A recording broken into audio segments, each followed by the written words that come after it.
नमस्कार दोस्तों, स्वागत है आप सभी का आपके अपने YouTube channel Shyam class study में। साथियों, आज की इस वीडियो में यूपी पुलिस भर्ती परीक्षा में पूछे जाने वाले जीके जीएस के 38 अति महत्वपूर्ण प्रश्नों का प्रैक्टिस सेट लेकर के आया हूं। साथियों, मैं आपको जीके जीएस के वही प्रश्न करा रहा हूं जो पिछले विभिन्न प्रतियोगी परीक्षा में पूछे गए हैं और आने वाले समय में ये सारे प्रश्न आपकी भर्ती परीक्षा में बहुत ज़्यादा पूछे जाने की संभावना है। तो साथियों, आज के इस प्रैक्टिस सेट को आप शुरू से लेकर के एंड तक करिएगा और अगर आपको ये प्रैक्टिस सेट पसंद आए तो वीडियो को आप लाइक कर देना। चैनल को आपने अभी तक सब्सक्राइब नहीं किया होगा तो चैनल को आप लोग ज़रूर सब्सक्राइब कर लेना और इस प्रैक्टिस सेट को आप लोग अपने सभी दोस्तों के पास ज़रूर शेयर कर देना जो आपके साथ इस बार सिलेक्शन लेने के लिए दिन रात मेहनत करने में लगे हुए हैं। बिना मेहनत करे आपको सिलेक्शन नहीं होगा, मैं अभी आपको ये बता दे रहा हूँ। तो इस वीडियो को आप लोग शुरू से लेकर के एंड तक पूरा देखिएगा। अगर आपको ये वीडियो पसंद आए तो वीडियो को लाइक, कमेंट और चैनल को आप लोग सब्सक्राइब करना ना भूलें। फिर चलिए शुरू करते हैं आज का अपना ये जीके जीएस के 38 अति महत्वपूर्ण प्रश्नों का प्रैक्टिस सेट है जो यूपी पुलिस भर्ती परीक्षा 2024 के लिए रामबाण होने वाले हैं। तो पहला प्रश्न है आपके सामने, किस युद्ध को जीतने के पश्चात शेर शाह ने दिल्ली में अफगान सत्ता की स्थापना की थी?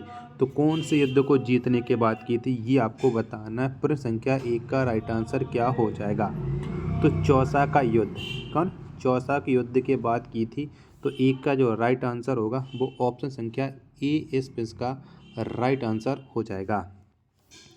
चलिएगा, प्रश्न संख्या 2 है अब आपके सामने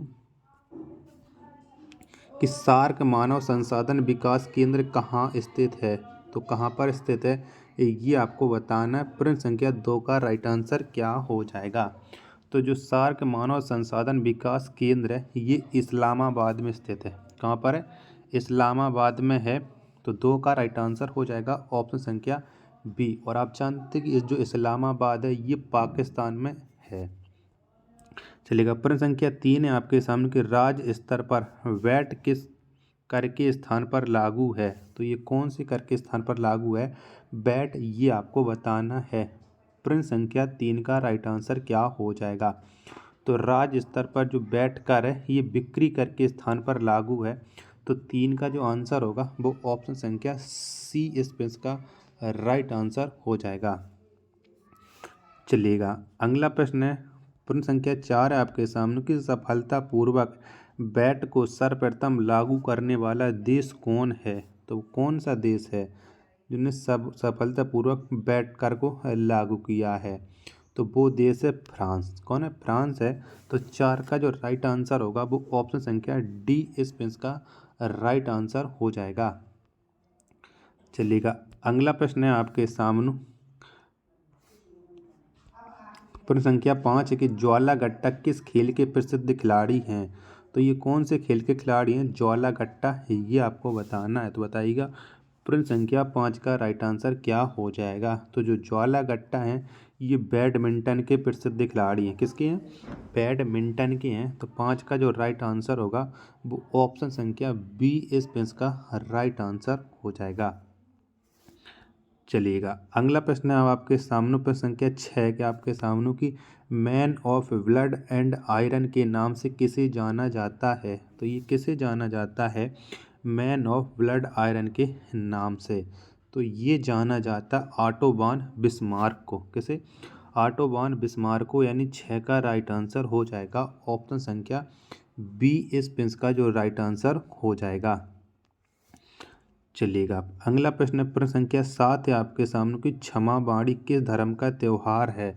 तो ये कौन से धर्म का त्यौहार है क्षमा बाड़ी? प्रश्न संख्या 7 का राइट आंसर क्या हो जाएगा? तो जो क्षमा बाड़ी है ये है जैन धर्म का त्यौहार। किसका है? जैन धर्म का है। तो 7 का जो राइट आंसर होगा वो ऑप्शन संख्या ए इस प्रश्न का राइट आंसर हो जाएगा। चलिएगा, अगला प्रश्न है प्रश्न संख्या 8 है आपके सामने कि रीढ़ में कितनी हड्डियां होती हैं? तो कितनी हड्डियां होती हैं रीढ़ में ये आपको बताना है। तो फटाफट से प्रश्न संख्या 8 का राइट आंसर बताओ कि रीढ़ में कितनी हड्डियां होती हैं? तो रीढ़ में होती हैं 33। कितनी? 33 होती हैं। तो 8 का जो आंसर होगा वो ऑप्शन संख्या सी इस प्रश्न का राइट आंसर हो जाएगा। चलिएगा, प्रश्न संख्या 9 है आपके सामने कि पौधे जो नमक युक्त मिट्टी में उगते हैं कहलाते हैं, तो उन्हें हम क्या कहते हैं? तो उन्हें हम कहते हैं हेलोफाइट्स। क्या? हेलोफाइट्स। 9 का जो आंसर होगा वो ऑप्शन संख्या बी इसका राइट आंसर हो जाएगा।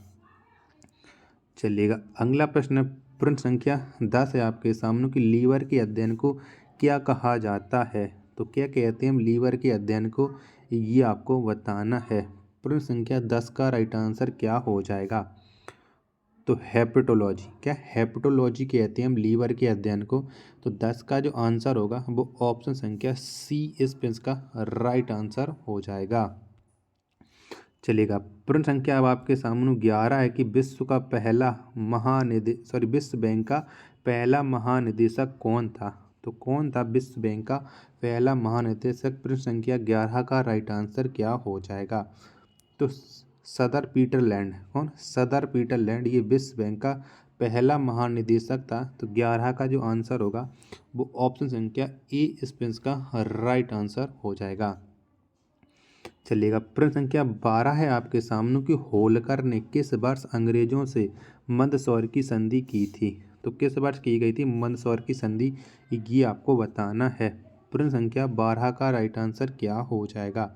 तो मंदसौर की जो संधि हुई थी वो हुई थी 1818 में। तो 12 का आंसर हो जाएगा ऑप्शन संख्या बी इसका राइट आंसर हो जाएगा।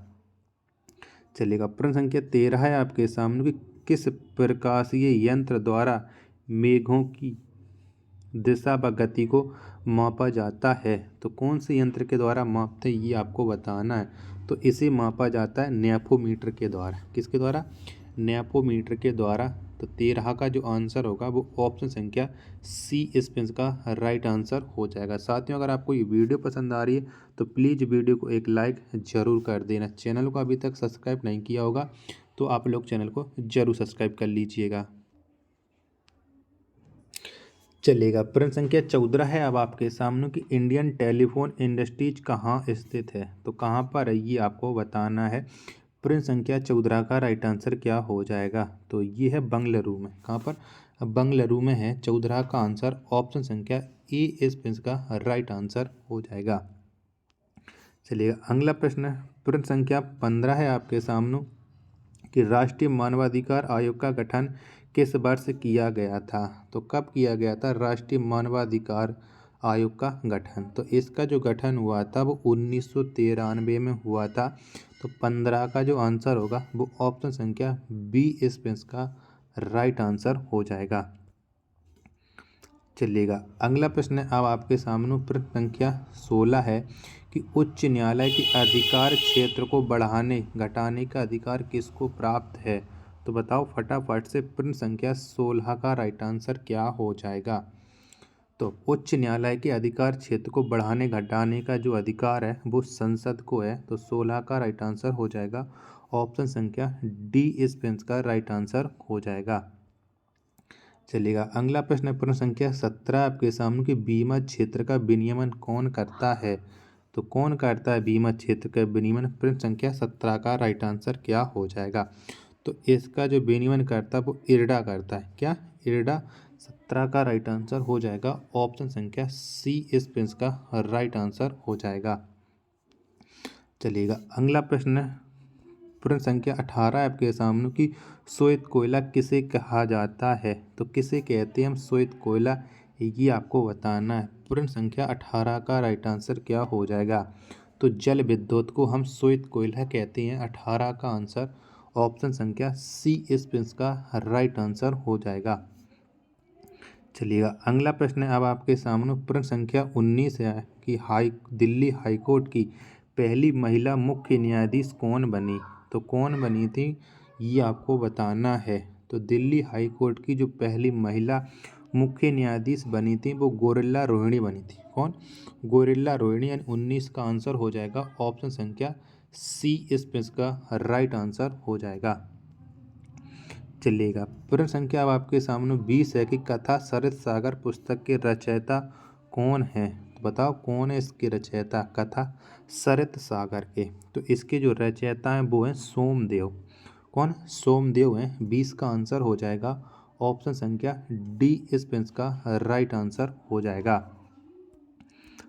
चलिएगा प्रश्न संख्या 21 है आपके सामने कि पर्यावरण के अध्ययन को क्या कहा जाता है। तो क्या कहते हैं हम पर्यावरण के अध्ययन को, ये आपको बताना है। तो इकोलॉजी, क्या इकोलॉजी कहा जाता है पर्यावरण के अध्ययन को। 21 का आंसर ऑप्शन संख्या सी इस प्रश्न का राइट आंसर हो जाएगा। चलिएगा प्रश्न संख्या 22 है आपके सामने कि पैन नंबर देने की संस्तुति किस समिति ने की थी। तो कौन सी समिति ने की थी, ये आपको बताना है। बताओ फटाफट से प्रश्न संख्या 22 का राइट आंसर क्या हो जाएगा। चलिएगा चारों ऑप्शन दिखाई दे रहे हैं आपको। तो पैन नंबर देने की जो संस्तुति की थी वो की थी महावीर त्यागी समिति ने, यानी 22 का राइट आंसर हो जाएगा ऑप्शन संख्या डी इस पेंस का राइट आंसर हो जाएगा। चलिएगा प्रश्न संख्या 23 है आपके सामने कि आसियान दिवस किस तिथि को मनाया जाता है। तो कब मनाया जाता है आसियान दिवस, ये आपको बताना है। तो जो आसियान दिवस है ये 8 अगस्त को, कब, प्रतिवर्ष 8 अगस्त को मनाया जाता है। तो 23 का जो आंसर होगा वो ऑप्शन संख्या बी इस पेंस का राइट आंसर हो जाएगा। चलिएगा अगला प्रश्न है आपके सामने 24 से कि ओजोन का रासायनिक सूत्र क्या है। तो बताओ फटाफट से ओजोन का रासायनिक सूत्र क्या हो जाएगा। तो ओजोन का जो रासायनिक सूत्र होता है वो O3 होता है। क्या, O3। तो 24 का जो राइट आंसर होगा वो ऑप्शन संख्या बी इस पेंस का राइट आंसर हो जाएगा। चलिए अगला प्रश्न है आपके सामने प्रश्न संख्या 25 है आपके सामने कि सल्तनत काल में सदका क्या था। तो क्या था सदका, ये आपको बताना है। सो सल्तनत काल में जो सदका है वो था धार्मिक कार्य। क्या, ये एक धार्मिक कार्य था। तो 25 का जो राइट आंसर होगा वो ऑप्शन संख्या ए इस पेंस का राइट आंसर हो जाएगा। चलिएगा प्रश्न संख्या 26 है आपके सामने कि सन्यासी विद्रोह कहाँ हुआ था। तो कहाँ पर हुआ था सन्यासी विद्रोह, बताइएगा। प्रश्न संख्या 26 का राइट आंसर क्या हो जाएगा। तो जो सन्यासी विद्रोह है ये पश्चिम बंगाल में हुआ था। कहाँ पर, पश्चिम बंगाल में। तो 26 का जो राइट आंसर होगा वो ऑप्शन संख्या ए इस पेंस का राइट आंसर हो जाएगा। चलिएगा अगला प्रश्न प्रश्न संख्या 27 है आपके सामने कि अखिल भारतीय किसान सभा के प्रथम अध्यक्ष कौन थे। तो कौन थे इसके प्रथम अध्यक्ष। तो अखिल भारतीय किसान सभा के जो प्रथम अध्यक्ष थे वो थे स्वामी सहजानंद। 127 का आंसर ऑप्शन संख्या ई इस पेंस का राइट आंसर हो जाएगा। वीडियो पसंद आ रही तो वीडियो को एक लाइक ज़रूर करना। चैनल को सब्सक्राइब नहीं किया होगा तो चैनल को आप लोग ज़रूर सब्सक्राइब कर लेना। चलिएगा प्रश्न संख्या 28 है अब आपके सामने कि कोचीन का जुड़वा नगर है। तो कौन सा है कोचीन का जुड़वा नगर। तो ये है एर्नाकुलम। कौन है, एर्नाकुलम है कोचीन का जुड़वा नगर। तो 28 का आंसर ऑप्शन संख्या बी इस पेंस का राइट आंसर हो जाएगा। चलिए अगला प्रश्न है प्रश्न संख्या 29 है अब आपके सामने कि यूरोपीय संसद का प्रथम संसदीय चुनाव किस वर्ष हुआ था। तो कौन सी वर्ष हुआ था। तो यूरोपीय संसद का जो प्रथम चुनाव हुआ था वो हुआ था 1979 में। 29 का राइट आंसर हो जाएगा ऑप्शन संख्या बी इस पेंस का राइट आंसर हो जाएगा। चलिएगा अगला प्रश्न है प्रश्न संख्या 30 है आपके सामने कि सार्क कृषि देश कहाँ स्थापित किया गया है। तो कहाँ पर स्थापित किया गया है। तो सार्क कृषि देश ये स्थापित किया गया है ढाका। कहाँ पर, ढाका में। तो यानी 29 का जो राइट आंसर होगा वो हो जाएगा ऑप्शन संख्या सी इस पेंस का राइट आंसर हो जाएगा। प्रश्न संख्या 31 है आपके सामने कि चौक का रासायनिक नाम क्या है। बताओ फटाफट से चौक का रासायनिक नाम क्या हो जाएगा। तो चौक का रासायनिक नाम होता है कैल्शियम कार्बोनेट। क्या, कैल्शियम कार्बोनेट। 31 का जो आंसर होगा वो ऑप्शन संख्या सी इस पेंस का राइट आंसर हो जाएगा। चलिएगा अगला प्रश्न प्रश्न संख्या 32 है आपके सामने कि 13 ताली किस राज्य का प्रमुख लोक नृत्य है। तो ये कौन से राज्य का प्रमुख लोक नृत्य है। तेरह ताली। तो तेरह ताली है झारखंड का, सॉरी राजस्थान का है। तेरह ताली कहाँ का है? राजस्थान का है। तो 32 का जो आंसर होगा वो ऑप्शन संख्या बी इसमें इसका राइट आंसर हो जाएगा। चलिएगा, प्रश्न संख्या 33 है आपके सामने कि विश्व साक्षरता दिवस किस तिथि को मनाया जाता है। तो कब मनाया जाता है विश्व साक्षरता दिवस? तो ये प्रतिवर्ष मनाया जाता है 8 सितंबर को विश्व साक्षरता दिवस। 33 का आंसर ऑप्शन संख्या डी इस पिंस का राइट आंसर हो जाएगा। चलिएगा, अगला प्रश्न है प्रश्न संख्या 34 है आपके सामने कि इंस्टीट्यूट ऑफ लाइफ साइंस कहाँ स्थित है। तो कहाँ पर ये इंस्टीट्यूट ऑफ लाइफ साइंस, ये आपको बताना है। तो ये स्थित है भुवनेश्वर में। कहाँ पर? भुवनेश्वर में। 34 का आंसर ऑप्शन संख्या बी इसमें इसका राइट आंसर हो जाएगा। चलिएगा, अगला प्रश्न प्रश्न संख्या 35 है कि स्टेनलेस स्टील के आविष्कारक कौन थे। तो कौन थे इसके आविष्कारक? तो स्टेनलेस स्टील के जो आविष्कारक थे वो थे हैरी व्रियरले। कौन? हैरी व्रियरले। यानी 35 का जो आंसर होगा वो ऑप्शन संख्या बी इसमें इसका राइट आंसर हो जाएगा। प्रश्न संख्या 36 है आपके सामने कि चांद बीबी का विवाह किससे हुआ। तो किसके साथ हुआ था चांद बीबी का विवाह, ये बताना है।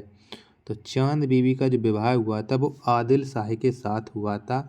यानी 36 का जो आंसर होगा वो ऑप्शन संख्या ए इसमें इसका राइट आंसर हो जाएगा। चलिएगा, प्रश्न संख्या 37 है आपके सामने कि बौद्धों का तांबो मठ कहाँ अवस्थित है। यानी कौन से राज्य में है ये तांबो मठ, ये आपको बताना है। तो ये है हिमाचल प्रदेश में तांबो मठ। यानी 37 का जो आंसर होगा वो ऑप्शन संख्या डी इस प्रश्न का राइट आंसर हो जाएगा। चलिएगा, प्रश्न संख्या 38 और लास्ट प्रश्न है आज के इस फिटनेस सेट का कि डाक टिकट संग्रह का शौक क्या कहलाता है। तो क्या कहलाता है? तो ये फिलाटेली कहलाता है। यानी 38 का जो आंसर होगा वो ऑप्शन संख्या बी इस प्रश्न का राइट आंसर हो जाएगा। साथियों, अगर आपको ये वीडियो पसंद आई तो प्लीज़ वीडियो को एक लाइक ज़रूर कर देना। चैनल को सब्सक्राइब नहीं किया होगा तो चैनल को आप लोग ज़रूर सब्सक्राइब कर लीजिएगा। मिलते हैं अपने नेक्स्ट वीडियो तथा नेक्स्ट प्रैक्टिस सेट में। तब तक के लिए धन्यवाद। जय हिंद मेरे प्यारे सभी भाई बहन।